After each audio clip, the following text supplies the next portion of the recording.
জানেন চুরিটা তো উপরে হয়েছে, ঠগি পিসি আর তার কয়লা ভাইপো এরা চুরি করেছে, সবাই দেখেছে। পার্থ চ্যাটার্জির নেতৃত্বে শিক্ষা দপ্তর জেলে সবাই দেখেছে। খাদ্যমন্ত্রী ছিলেন জ্যোতিপ্রিয় মল্লিকের নেতৃত্বে খাদ্য দপ্তর জেলে সবাই দেখেছে। কেষ্টমণ্ডলের নেতৃত্বে গরু পাচারকারীরা জেলের ভিতরে, এটা সবাই দেখেছে। গম চাল পাচারকারী, মায়েদের ইজ্জত লুণ্ঠনকারী শেখ শাহজাহানরা জেলে, মানুষ দেখেছে। কিন্তু আপনাদের সামনে চোখের সামনেই সিনেমা আছে, খোকন মল্লিকের সিনেমা, চিন্ময় সামন্তর সিনেমা। 11-র আগে এই চিন্ময়ের কি ছিল? এখন একটা পেট্রোল পাম্প, দুটো গ্যাসের ডিলারশিপ, অসংখ্য বাড়ি জমি। পুরানো আগে বিড়ি পুড়িয়ে নিভিয়ে নিভিয়ে খেত, এখন পিছনে তুলো লাগানো সিগারেট ছাড়া খায় না। আগে গ্যাটিস লাগানো সাইকেলে যাতায়াত করত, এখন 4 চাকা 4টে গাড়ি। এই যে পরিবর্তন বাংলার মানুষের হয়নি, বাংলার গরিব কৃষকের হয়নি, বাংলার বেকার যুবক যুবতীর হয়নি, এই চোর তৃণমূলের লোকেদের হয়েছে। এখানে আরো গুন্ডা আছে।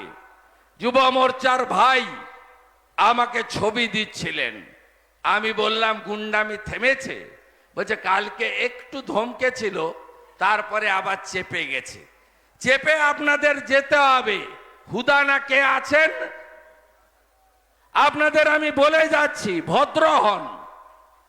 মমতা ব্যানার্জি দিল্লিতে গেছিল ধর্ণা দিতে, টিআরএ কেস্টর সঙ্গে দেখা করতে যায়নি।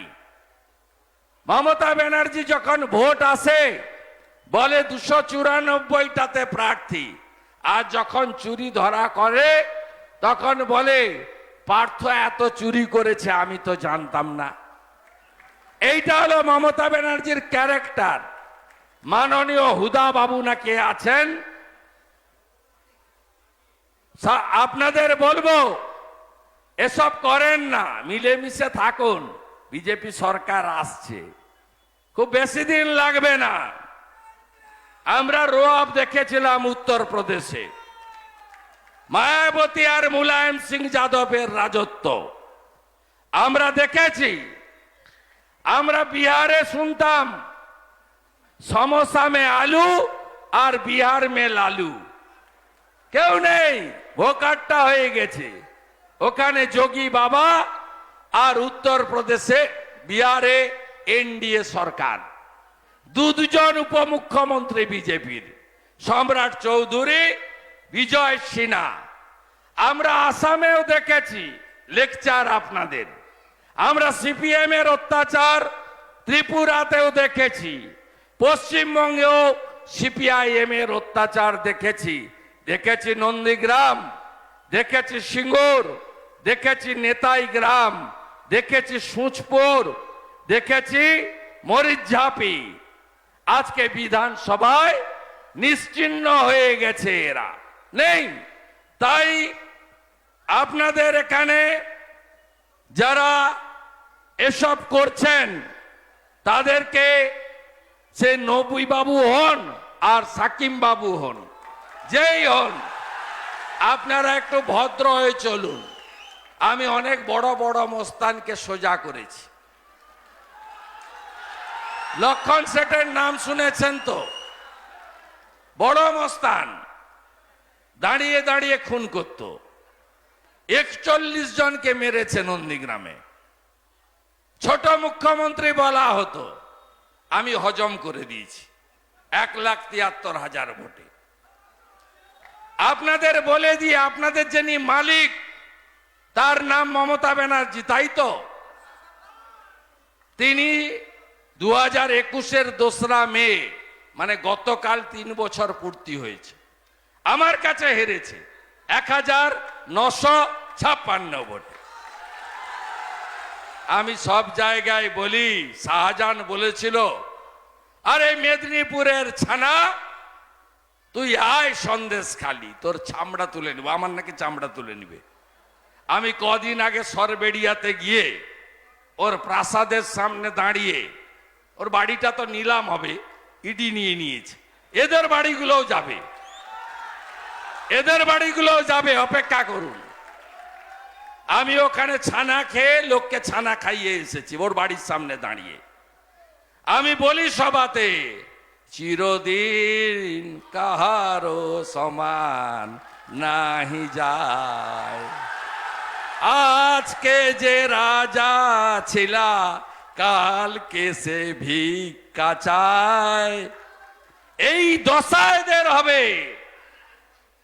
এরা যদি শাহজাহান কেষ্টকে দেখে এখনো না বদলায়, কপালে দুঃখ আছে। তারপরে চাকরি চুরি, ওদিকে অসীমা পাত্রর বঞ্জি, এদিকে লালটু খান গ্রুপ ডিতে চাকরি করত, ভুয়া চাকরি, সাদা খাতা। লালটু খানকে চেনেন তো, বিরাট মাতব্বর, চাকরি চলে গেছে। তোমার দেখা নাই রে, তোমার দেখা নাই। শান্তনু ব্যানার্জি আগে এলে এখানকার আইসি, ইয়েস স্যার, ইয়েস স্যার।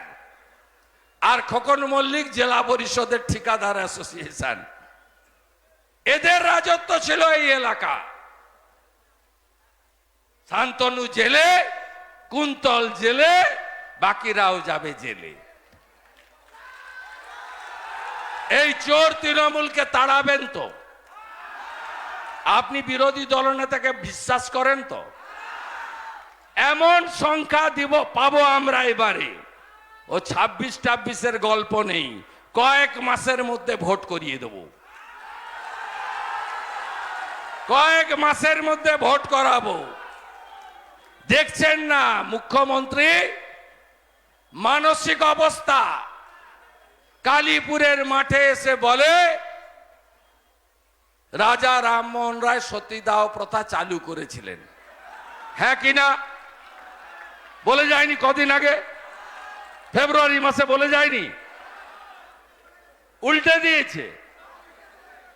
যেমন বলছে রাকেশ রোশন চাঁদে গেছিল, বলছে রবীন্দ্রনাথ ঠাকুর 47-এ গান্ধীজিকে ফলের রস খাইয়েছে। রবীন্দ্রনাথ তো 41-এ মারা গেছে। বুঝতে পারছেন তো?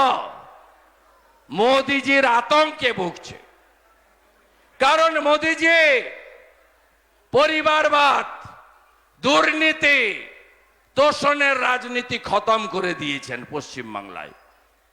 সংখ্যালঘু ভাইরা, আপনাদের তো মমতা ব্যানার্জি তেজপাতা বলে মনে করে, তরকারিতে লাগে, খাওয়া যায় না।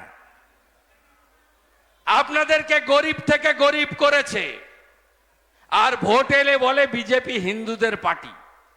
175টা মোদিজির স্কিম, একটা স্কিমও কোনো একটা জাত ধর্ম সম্প্রদায়ের জন্য নয়। মোদিজি ভারতবাসীর জন্য করেছেন।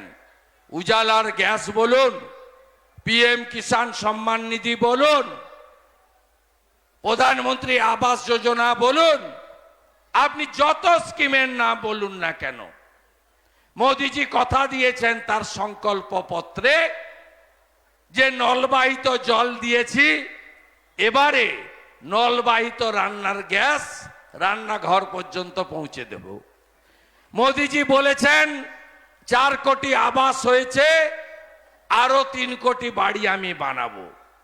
নরেন্দ্র মোদিজি বলেছেন 70 বছর পেরিয়ে গেলে সমস্ত সিনিয়র সিটিজেন, তিনি উচ্চবিত্ত হন, মধ্যবিত্ত হন, নিম্নবিত্ত হন, দরিদ্র হন, কোন সীমারেখা নেই, এই বয়স্ক মানুষগুলোর চিকিৎসা কোন ক্রাইটেরিয়ায় পড়বে না। 70 পেরিয়ে গেছে, আপনার চিকিৎসা করাবেন নরেন্দ্র মোদিজি। এর নাম হচ্ছে মোদি গ্যারেন্টি। গোটা দেশে তিনি বলেছেন 82 কোটি লোককে আমি অন্ন দেওয়ার ব্যবস্থা করেছি।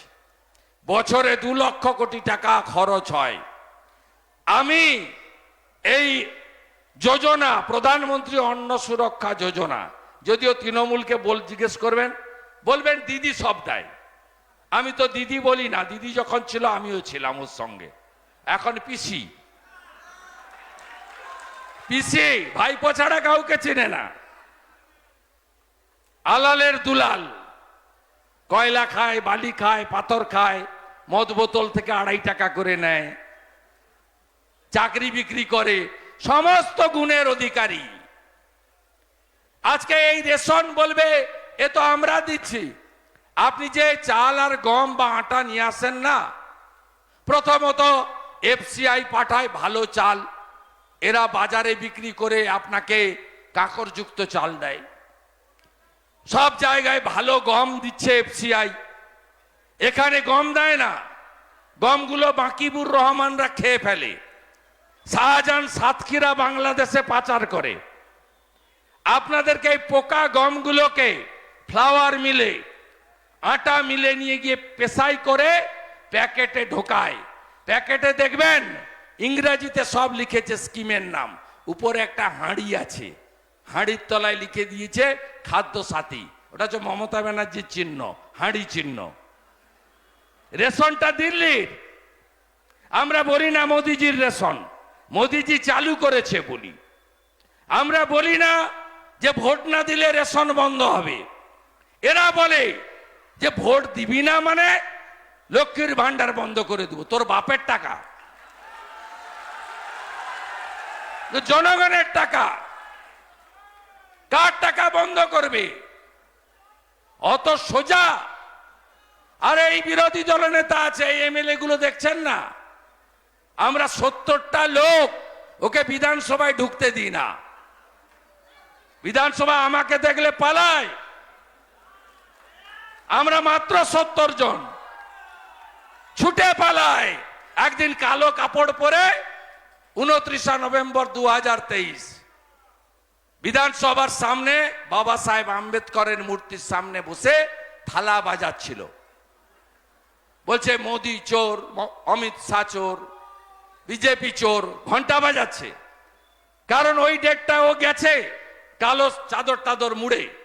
কারণ ওই দিন অমিত শাহজি এসেছিলেন কলকাতায়, বলছে শুভেন্দু এবং এমএলএরা তো ওখানে আছে, আসবে না, ফাঁকা মাঠে গোল দেবো।